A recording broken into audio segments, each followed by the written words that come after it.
Hey everyone, welcome back to my channel. आज हम start करते हैं next chapter agriculture. So move on to the chapter. 2/3 of Indian population is against in agriculture activities. जैसा कि हमें पता है प्राइमरी सोर्स हमारा एग्रीकल्चर से ही है सब कुछ। प्राइमरी एक्टिविटीज़ जितनी भी होती है तो हमारी almost 2/3 of the population primary activities में ही इन्वॉल्व है। अब हम टाइप देखेंगे फार्मिंग के टाइप्स। फार्मिंग के बेसिकली 3 टाइप्स होते हैं, प्रिमिटिव सब्सिस्टेंस फार्मिंग और इंटेंसिव सब्सिस्टेंस फार्मिंग और कमर्शियल फार्मिंग। शुरू करते हैं प्रिमिटिव सब्सिस्टेंस फार्मिंग से। ये होती है प्रिमिटिव, हम नाम से ही पता चल रहा है कि प्रिमिटिव चीज़ें यूज़ की जाएंगी छोटी छोटे लेवल पर।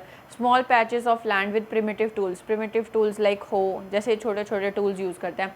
इसमें होता है slash and burn agriculture. Slash burn agriculture वो होता है जहाँ पे हम पहले वहाँ पे एग्रीकल्चर करते हैं, फिर वहाँ पे जब उसके न्यूट्रिएंट्स फिनिश हो जाते हैं तो हम वहाँ पे जला के वापस कहीं और चले जाते हैं, और जब तक हम उस एरिया में वापस आते हैं वहाँ पे वो जो न्यूट्रिएंट्स को गेन कर लेता है वापस अपनी फर्टिलिटी जब तक उसमें गेन हो जाती है, तो वहाँ पे nature replenish the fertility of soil. और वहाँ पे मतलब इसमें प्रिमिटिव फार्मिंग में हम ज़्यादा फर्टिलाइज़र्स वगैरह यूज़ नहीं करते, हाई क्वालिटी की चीज़ें कम यूज़ करते हैं। जैसे कि झूमिंग होती है नॉर्थ ईस्टर्न पार्ट्स में, वहाँ पे उसको झूमिंग बोलते हैं। नेक्स्ट हम आते हैं इंटेंसिव सब्सटेंस फार्मिंग पे। ये होती है high population pressure of land, जहाँ पे बहुत ज़्यादा अच्छे से पॉपुलेशन हो वहाँ पे ये हो रही हो।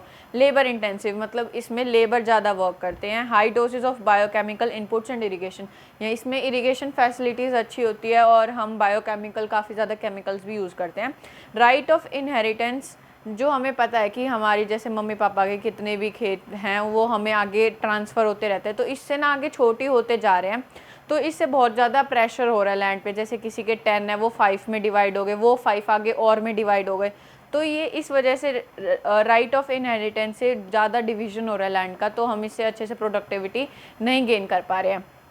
नेक्स्ट हम आते हैं कमर्शियल फार्मिंग। कमर्शियल फार्मिंग इसमें बहुत ज़्यादा केमिकल्स यूज़ होते हैं। HYV सीड्स मतलब high variety seeds, high yielding variety seeds ये यूज़ होते हैं। केमिकल फर्टिलाइज़र्स, इंसेक्टिसाइड्स, पेस्टिसाइड्स, ये सारी चीज़ें यूज़ करके बहुत अच्छे से फार्मिंग होती है। नेक्स्ट हम बात करते हैं degree of commercialisation of agriculture varies from one region to another. एक रीजन में बहुत ज़्यादा होती है, किसी में कम होती है, तो ये डिपेंड करता है रीजन टू रीजन। अब जैसे कि हरियाणा में जो राइस है वो कमर्शियल क्रॉप है, बहुत ज़्यादा उगाया जाता है, बट ओडिशा में वो एक सब्सिस्टेंस क्रॉप है। नेक्स्ट हम बात करते हैं प्लांटेशन की। प्लांटेशन होता है कि हम एक ही लैंड पे सिर्फ एक ही वो ग्रो करें, ह्यूज ट्रैक्ट्स ऑफ लैंड, यहाँ पे भी लिखा है in this single crop is grown over a large area. जैसे कि आगे हम देखेंगे ये हम यूज़ करते हैं इंटेंसिव इनपुट से, और माइग्रेंट्स लेबर्स होते हैं यहाँ पे।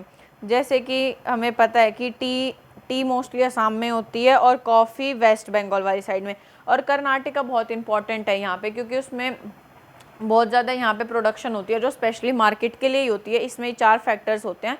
एक तो मेन वहाँ का ट्रांसपोर्टेशन और कम्युनिकेशन फैसिलिटीज़ अच्छी हैं, वहाँ पे काफ़ी इंडस्ट्रीज़ अवेलेबल है हमें। वहाँ का मार्केट एरिया भी बहुत अच्छा है और वहाँ पे प्लांटेशन के काफ़ी बड़े बड़े एरियाज़ है, तो यहाँ पे ये अच्छे से प्लांटेशन कर पाते हैं।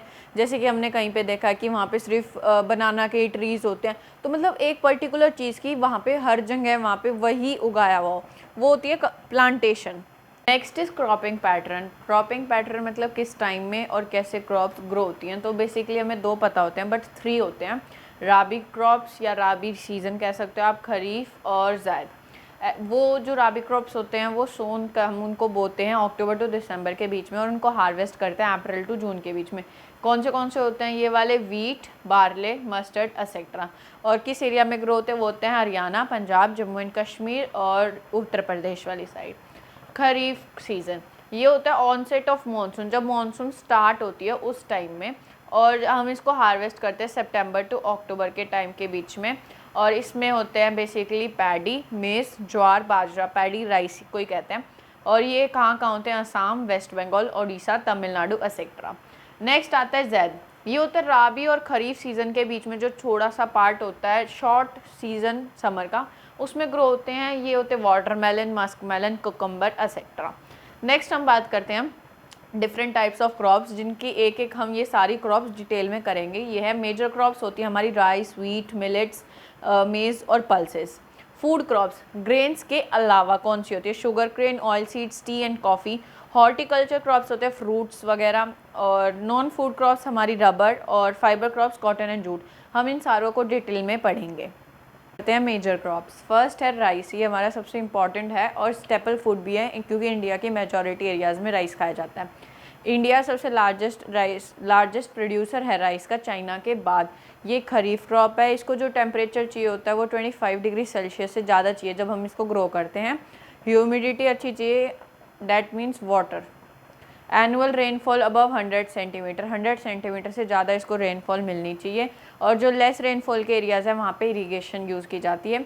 ये ज़्यादातर नॉर्थ या नॉर्थ ईस्टर्न कोस्टल और डेल्टिक रीजन्स में मतलब प्रोड्यूस किया जाता है, बट पंजाब हरियाणा और वेस्टर्न यूपी में भी होता है, वो इरीगेशन की उससे होता है, इसमें मतलब वाटर की ज़्यादा ज़रूरत होती है।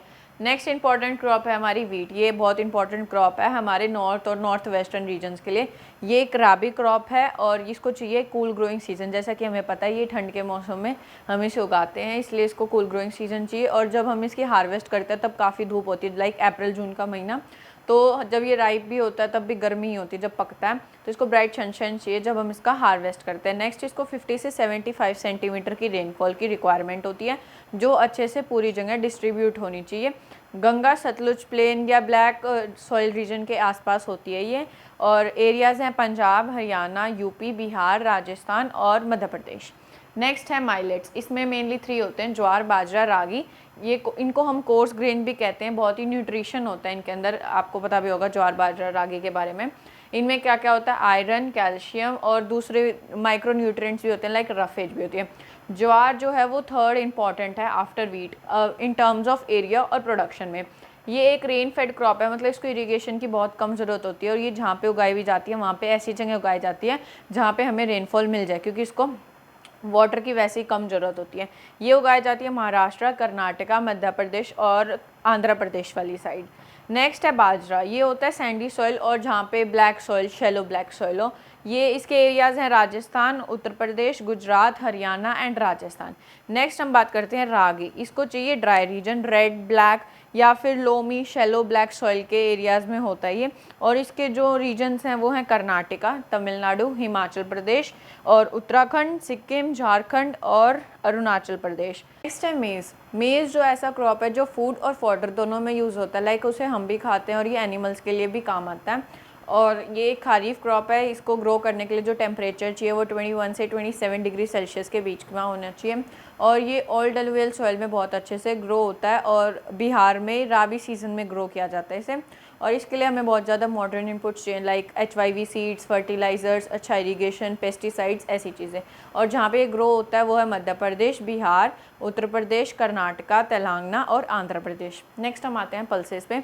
इंडिया में पल्सेस लार्जेस्ट कंज्यूमर भी है इंडिया और लार्जेस्ट प्रोड्यूसर भी है। ये एक सोर्स ऑफ प्रोटीन है, जो अलग अलग वैरायटी की पल्सेस हैं वो है तूर उड़द मूंग और मसूर एक्सेट्रा। इनको लेस मॉइस्चर चाहिए और ये ड्राई कंडीशन में भी सर्वाइव कर लेती है, मतलब अच्छे से ग्रो हो पाती है।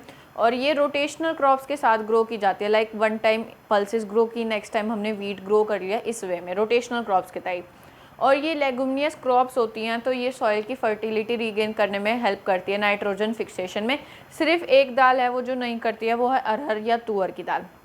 नेक्स्ट ये किस एरियाज़ में मिलती हैं, वो है मध्य प्रदेश उत्तर प्रदेश राजस्थान महाराष्ट्र एंड कर्नाटका। नेक्स्ट है फूड क्रॉप्स। फूड क्रॉप्स में फर्स्ट है हमारा शुगर क्रेन। ये ट्रॉपिकल सब ट्रॉपिकल दोनों क्रॉप हैं, मतलब सब ट्रॉपिकल रीजन्स के आसपास। ये हॉट और ह्यूमिड क्लाइमेट दोनों में होता है और इसका टेम्परेचर 21 डिग्री सेल्सियस के आसपास होता है। इसमें जो इरिगेशन होती है वो लो रेनफॉल में भी हम इसको ग्रो कर सकते हैं और पूरा 1 ईयर लगता है शुगर क्रेन को ग्रो होने में। और जो इंडिया है वो लार्जेस्ट प्रोड्यूसर है शुगर क्रेन का आफ्टर ब्राज़ील। और इसके सोर्सेज है जैसे इससे गुड़ शुगर और खांडेसरी बनता है। और जो एरियाज़ हैं जहाँ पे शुगर क्रेन ग्रो होती है वो है महाराष्ट्र तेलंगाना हरियाणा बिहार एंड पंजाब आंध्रा और अरुणाचल दोनों प्रदेश। नेक्स्ट है oil seeds. India second largest producer है ग्राउंड नट की, लेकिन आफ्टर चाइना। रेप सीड है वो उसमें इंडिया थर्ड है after Canada and China. Ground nut mustard coconut soyabean ये सारे ऑयल सीड्स में इंक्लूड होते हैं। ये एडिबल होते हैं, कुछ एडिबल होते हैं जो कुकिंग में यूज़ होते हैं और जो कुछ होते हैं वो कॉस्मेटिक्स और सोप वगैरह में भी यूज़ होते हैं। और जो ग्राउंड नट है वो है kharif crop, line and seed mustard ये हैं दोनों है राबी, और सीसम खरीफ है नॉर्थ में लेकिन साउथ में ये राबी क्रॉप है। और जो कैस्टर होता है वो दोनों है राबी भी खारीफ भी। नेक्स्ट हम आते हैं हम टी पे। टी है प्लांटेशन एग्रीकल्चर का एक बहुत अच्छा एग्जांपल। जैसे कि हमें पता है असम वाले साइड, हिल्स वाली साइड, वो वाले रीजन वाली साइड ज़्यादातर टी ही ग्रो की जाती है, तो ये प्लांटेशन एग्रीकल्चर में भी इंक्लूड होता है। ये एक बेवरेज क्रॉप है जो ब्रिटिशर्स ने इंट्रोड्यूस किया था इंडिया में। नेक्स्ट ये भी ट्रॉपिकल और सब ट्रॉपिकल रीजन्स में होता है। इसको ह्यूमस और ऑर्गेनिक मैटर में रिच होना चाहिए वो एरिया। और जो टी बुशेज़ होते हैं उनको वार्म और मॉइस्ट फ्रॉस्ट फ्री क्लाइमेट चाहिए होता है कि ओस ना हो वहाँ पे। और यहाँ पे हमें शावर्स, जो पानी थोड़ा थोड़ा पानी हमें जो इस पर स्प्रेड करना होता है वो फ्रीक्वेंटली और डिस्ट्रीब्यूटेड अच्छे से करना होता है। नेक्स्ट ये बहुत ही लेबर इंटेंसिव है क्योंकि यहाँ पे बहुत ज़्यादा लेबर चाहिए होता है जो टी लीव्स को प्लग कर सके। और जो एरियाज़ हैं वो असम, हिल्स ऑफ दार्जिलिंग और वेस्ट बंगाल, तमिलनाडु, केरला वाली साइड। लेकिन हिमाचल प्रदेश, आंध्र प्रदेश, उत्तराखंड में भी टी प्रोड्यूस की जाती है।